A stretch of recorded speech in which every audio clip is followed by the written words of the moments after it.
dankie aan die voorsangers vir die sang so goed vir ons lei.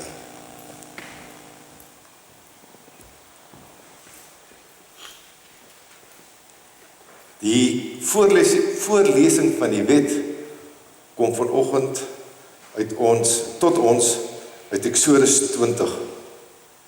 Ek lees dit vir ons voor. Ons almal ken dit so goed, maar ons gebruik die spieël steeds. Toe het God al hierdie gebooie aangekondig. Ek is die Here jou God, wat jou uit Egipte uit die plek van slawerny bevry het. Jy mag naas my geen ander gode hê nie. Jy mag nie vir jou beeld of enige afbeelding maak van wat in die hemel daarbo, of op die aarde hieronder, of in die water onder die aarde is nie. Jy mag hulle nie vereer of dien nie, want ek, die Here jou God, is onverdeelde trou aan my. Ek reken kinders die sondes van hulle vaders toe, selfs tot in die 3de en 4de geslag van die wat my haat. Maar ek betoon my liefde tot aan die 1000ste geslag van die wat my liefhet en my gebooie gehoorsaam. Jy mag die naam van die Here jou God nie misbruik nie, want die Here sal die een wat sy naam misbruik nie ongestraf laat bly nie. Sorg dat jy die Sabbatdag heilig hou. 6 dae moet jy werk en alles doen wat jy moet.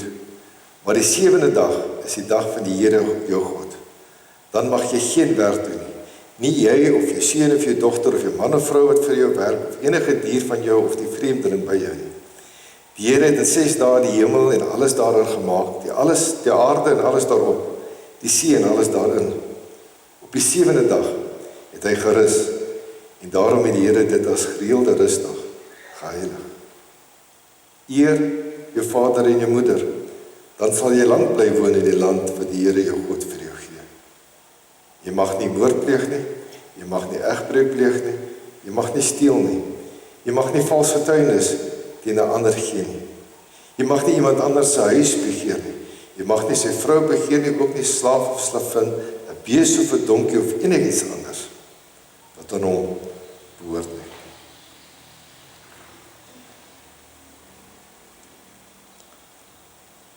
Aan almal wat met 'n opregte berou en opregte geloof toevlug neem tot hulle enigste verlosser, Jesus Christus, verkondig die woord van God, die vergifnis van sonde. Daarom kan ons almal saam as verlostes die apostoliese geloofsbelijdenis opsê. Jy kan so bly sit, jy kan kies om dit saam op te sê as 'n gebed, jy kan kies om saam te luister en self daarmee te vereenselwig. Hoe jy dit ook verkies, jy is welkom. Die apostoliese geloofsbelijdenis formuleer ons geloof soos volg. Ek glo in God die Vader, die Almagtige, die skepper van die hemel en die aarde, en in Jesus Christus sy eniggebore Seun, ons Here, wat ontvang is van die Heilige Gees, gebore is uit die maagd Maria, wat gelei het onder Pontius Pilatus, gekruisig is, gesterf het en begrawe is, en ter helle neergedaal het, wat op die 3de dag weer opgestaan het uit die dode, wat opgevaar het na die hemel en sit aan die regterhand van God, die Almagtige Vader, van waar hy sal kom om te oordeel die wat nog lewe en die wat reeds gesterf het. Ek glo in die Heilige Gees. Ek glo aan 'n heilige, algemene, Christelike kerk, die gemeenskap van die heiliges, die vergifnis van sondes, die opstanding van die vlees en die ewige lewe. Kom ons bid saam. Here God, drie enig, dat ons voor U verskyn, is U genade. Dat ons as verlostes voor U verskyn, is U genade. Dat ons glo is u genade. Dat ons hier saam is u genade. Dat u tot ons spreek, is u genade. Dat ons hoor, is u genade. Aan u die dank daarvoor. Amen.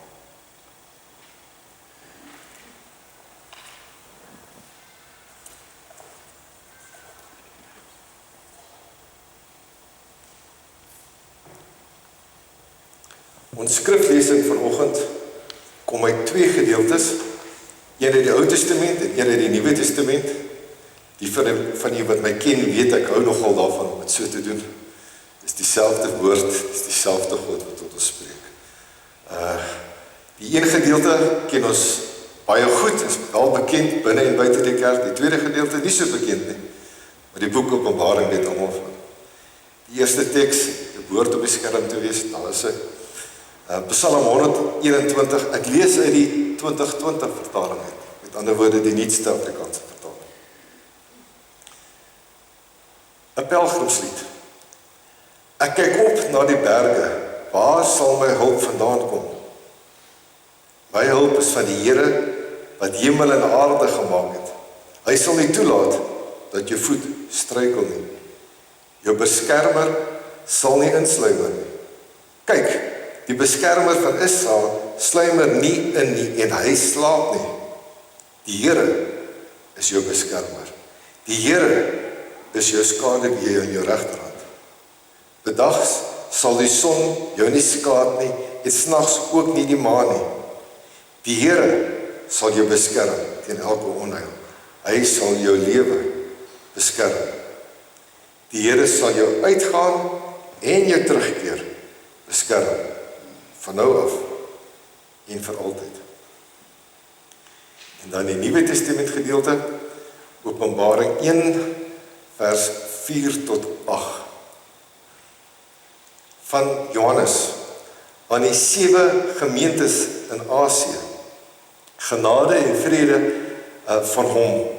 Genade vir julle en vrede van hom, wat is en wat was en wat kom. En van die 7 geeste wat voor sy troon is, en van Jesus Christus, die betroubare getuie, die eerstgeborene uit die dood, en die heerser oor die konings van die aarde. Aan hom wat ons lief het, en ons deur sy bloed vir ons sondes verlos het, wat ons 'n koninkryk gemaak het, priesters vir God sy Vader. Aan hom kom die heerlikheid en die sterkte toe, vir ewig en ewig. Amen.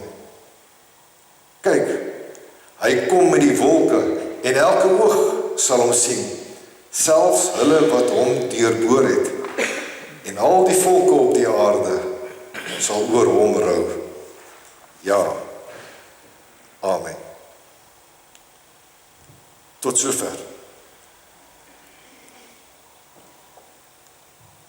Die titel van vanoggend se preek is, hy kom elke keer weer.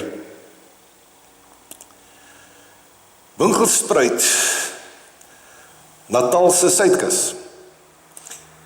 Ek het baie gehou van die skoolverlaterskamp wat ek daar bygewoon het as matrikulant. 1984, net nou die dag. Van die dinge wat ek daar beleef het nou nog 'n positiewe invloed op my. Een van die dominees daar praat toe oor selfbeeld. Hy grap. Party mense het so 'n slegte selfbeeld, sê die dominee, dat as jy ou Saterdag na die rugby gaan kyk langs die veld en die skram sak daar op die middelkolletjie, dan dink hy, hulle skinder oor hom. Snaaks genoeg, vreemd genoeg, is dit ook hoe ons dikwels dink oor onsself as gelowiges. Ons vermoed, ons dink onsself in, dat buite hierdie kerkmure, dat daar ons geloof sleg gesê word. As mense praat, en ons is nie direk daar nie, dan praat hulle negatief oor gelowigheid. So aanvaar ons. Ons reflex is amper om te glo, Christendom, kerk, Bybel, Jesus, God, word beswadder. Hier, buite ons eie kring. Daar, buite ons eie kring. Maar nes die ou in die skoolverlaterskamp praatjie, is hoe die werklikheid is, gans anders, as hoe ons soms die stand van ons geloofsake beleef.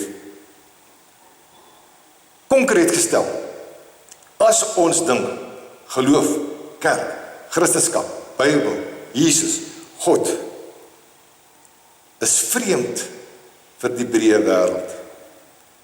Of dat mense ons geloofsgoed sleg sê, net sleg sê, dan is ons verkeerd.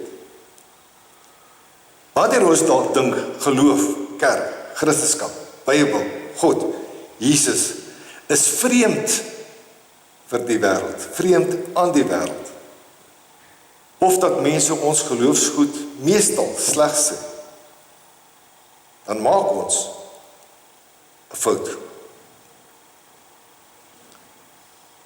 Ons het almal groot geword met die idee dat Christendom kwyn, dat al hoe minder mense glo, dat die wêreld is ons woning nie, om toosies skeef by te trek.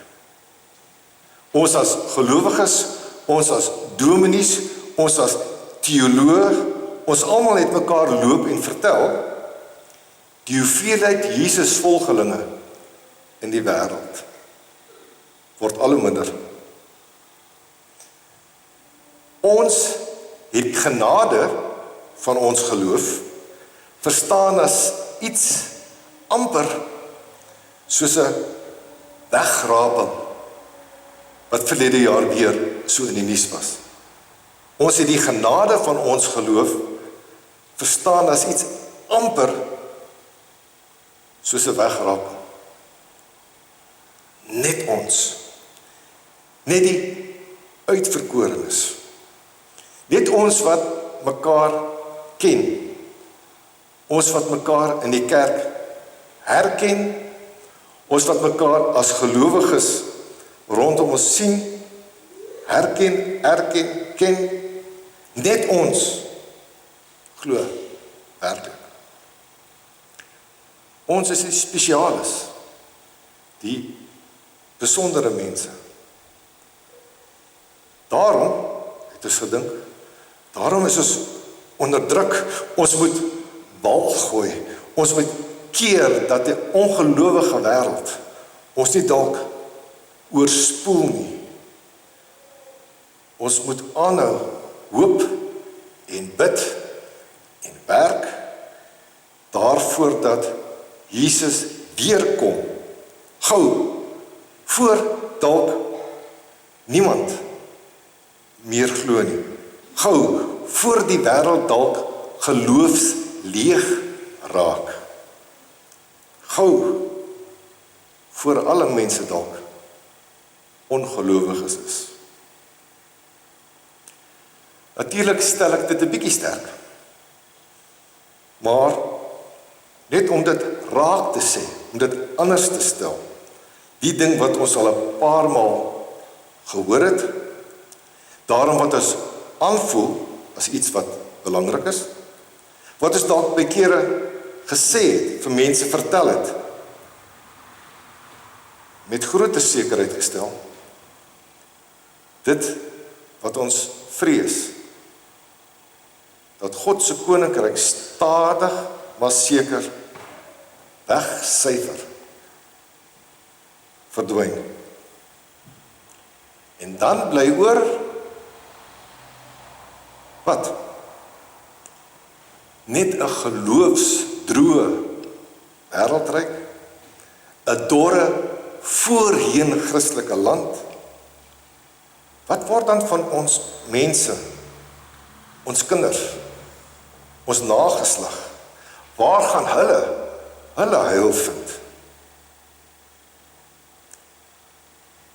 Dat sulke dinge ons soms bekommer, is nie sleg nie. Dit wys, ons gee om oor ons geloofsgoed, oor ons klein goed, oor die goeie goed wat saam met ons geloof kom. Ons kan mos sien hoe positief is ons geloof, hoe lewegewend ons geloof is. En daarom wil ons sê, dit moet voortgaan. Ander moet ook daarby baat. Ander moet dit ook beleef. Daarom, as sulke dinge ons bekommer, is dit nie sleg nie. Maar, dit maak 'n fout. Ons het aangeneem, geloof neem af, ongeloof neem toe, die Christendom is aan het sterf. Wat toe verkeerd is, op elke punt, op elke liewe omgee punt. Wat ek nou gaan sê, is nie wishful thinking nie. Dit is nie 'n tipe eindtyd geloof of 'n vaal hoop nie. Dit is doodgewoon hoe die mensdom tans is. Die mensdom tans, en dit is gebaseer op sterk navorsing oor dekades al, ons as mense oor samelewings heen, oor jare heen al, van ons is dit waar, dat die mensdom word al hoe meer gelowig en al hoe meer konservatief gelowig. Mens kan dit eintlik as 'n tipe slagspreuk gebruik. So geldig is die wetenskap hieroor. Die mensdom word al hoe meer gelowig en al hoe meer konservatief gelowig. Dit is 'n proses wat eintlik oor dekades al ontvou. En sover ons kan sien, gaan die mensdom in ons leeftyd verder aanhou om meer gelowig te word. Dit is natuurlik goeie nuus. Maar hoe het ons as gelowiges, as dominees, as teoloë, hoe die kerk en die universiteit hierdie konkrete verwikkelinge rondom ons so bly miskyk? Daar is 'n paar redes daarvoor. Maar miskien opgesom was ons 'n bietjie soos daardie ou in die skoolverlaterskamp praatjie wat gaan rugby kyk en die skrousak en hy verstaan dinge verkeerd. So verkeerde verstaan word dan sy werklikheid. Geldig of nie, hy sien dinge so. So sien ons dinge. Maar dit is te verkeerd. Die hele tyd toe al, vir afgelope dekades al, is die wêreld, is ons wêreld, is die mensdom deurdrenk van geloof. Nie geloofsdroog nie, maar deurdrenk van geloof. Anders as wat ons gewoonlik ons Christendom sien en beleef en uitleef. En daarom ken ons dit dalk nie, daarom herken ons dit dalk nie, En erken ons hierdie anders Christelike geloof rondom ons, erken ons dit moeilik, maar die glo alle mense. Almal, al 8 miljard van ons op hierdie aardbol. Die Jesus gebeure, die Jesus verhale, die Jesus persoon bly baie mense aangryp. Direk nagenoeg 1/3 van die wêreld se bevolking en groeiend. Dan tel ons nog nie eers die indirekte goeie invloed van die Christendom nie. Gemeentes wat op baie plekke leegloop, is nie omdat mense ophou glo het nie. Hulle glo net nou op 'n ander manier. Hierdie gelowiges is nie, om 'n Nederlandse woord te gebruik, hierdie gelowiges is nie kerks nie. Hulle wil nie na preke luister nie. Hulle wil nie kerkbazaar hou of Bybelstudiegroepe bywoon nie. Hulle probeer vrykom van instellings, enige instellings, politieke partye, kerke, groot multinasionale maatskappye. Miskien trek die sakramente hulle nog. Hulle sal kom vir 'n doop. Daar waar dit gaan oor iets beleef, iets doen, oor woorde en dade. Hulle lees dalk nog die Bybel, stukkies, soos ons. Hulle onthou Bybelverhale, al onthou hulle dit soms 'n bietjie skeef, nes ons. Hulle weet iewers staan God en skepping van die wêreld en evolusie nie teenoor mekaar nie. Maar hulle sukkel om hierdie twee goed mooi presies raak te sê, soos ons. Hulle weet, hulle geloof is nie 'n prestasie wat jy bereik nie. Geloof kom maar na jou toe. Goed Calvinisties. Hulle sukkel om sin te kry, in swaar kry, in dood, in oorlog, in misdaad, in geweld, in pyn. Net soos ons daarmee sukkel. Hulle voel aan, soos ons, daar is darm iets regtig wat groots aan hierdie nuwe tegnologiese ontwikkelinge rondom ons. So groots dat die goddelike kenmerke en wonderwerke kan ons eintlik toepas op iets soos die internet. Maar tog voel ons almal terselfdertyd aan, hierdie masjinerie en hierdie mikro-elektrisiteit is nie spesiaal heilig nie. Hulle besef, alles is nie aldag klinkklaar, reg en verkeerd nie. Dat soms moet 'n mens kies tussen twee goeie goed, of erger, tussen twee slegte opsies. Soos ons dit ook besef. Ons ontvang soms hierdie medegelowiges, hierdie anderste Christene, in die gemeente, in die kerkgebou. Dalk kom hulle net, soos die ou grappie dit het, dalk kom hulle net 3 keer in die kerk, en elke keer word iets op hulle gegooi, water, konfetti of kluite. Maar dan nog steeds hoor hulle 'n keer wat ons gereeld hoor. Ons as kerkse gelowiges sien by hulle die verskillende echos van die evangelie. By hierdie mense wat Jesus anders volg as ons. Anders, maar opreg. Hulle maak dit nie op nie. Die kerk sal nooit doodloop nie. Daar is te veel van ons wat sin vind daarin om op hierdie manier ons geloof uit te leef.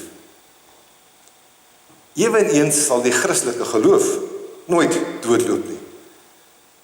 Te veel van ons, ook mense wat Jesus op ander maniere volg, ons bly hart en siel aangegryp deur die boodskap en die persoon van Jesus. In Openbaring 1 vers 8 het ons gelees van hoe die vroeë kerk toe werklik onder kwaai en wrede politieke vervolging. In daardie verse lees ons oor hoe hulle gedink het oor Jesus. Die Openbaringsskrywer gebruik simboliese geloofstaal wat maar ver staan van die manier waarop ons gewoonlik oor God praat. Tog herken ons dit as ook Christelike taal. Natuurlik weet ons, soos die Openbaring 1 uitdrukking oor die 7 geeste voor God se troon. Net so is die taal oor Jesus wat weer kom op die wolke simbolies. Om daardie uitdrukking belaglik te maak, soos party mense wil, om dit belaglik te maak, is net so laf, soos om 'n Afrikaanse popliedjie af te maak, byvoorbeeld met My hart klop chocolates. Ons verstaan ons. Ons weet mos, die woorde probeer slim sê, wat woorde nie kan sê nie. En daarom sê die woorde, hulle sê so. Ons weet mos, ons ken die Bybelse taal. Ons weet, die woorde probeer slim sê, wat woorde nie kan sê nie. En daarom sê die woorde, hulle sê so. Selfs wanneer hierdie woorde 'n keer kunstig oorgeneem word, soos met die bekende standbeeld bokant Rio de Janeiro, wat ek 2 maande gelede afgeneem het. Selfs dan beleef jy 2 goed. Jy voel aangegryp deur hoe groot, hoe mooi, hoe indrukwekkend hierdie beeld is, heeltemal aspres so ontwerp. Hierdie beeld van Jesus op die berg, Jesus op die wolke, Jesus wat daagliks in Rio lyk na Openbaring 1 vers 7, wat ons toen tot tyd gesing het, as hy weerkom, as hy weerkom. Op dieselfde oomblik, weet 'n mens, voel jy aan, dat Kersfees en wederkoms tussen Bethlehem en, sê maar, Rio,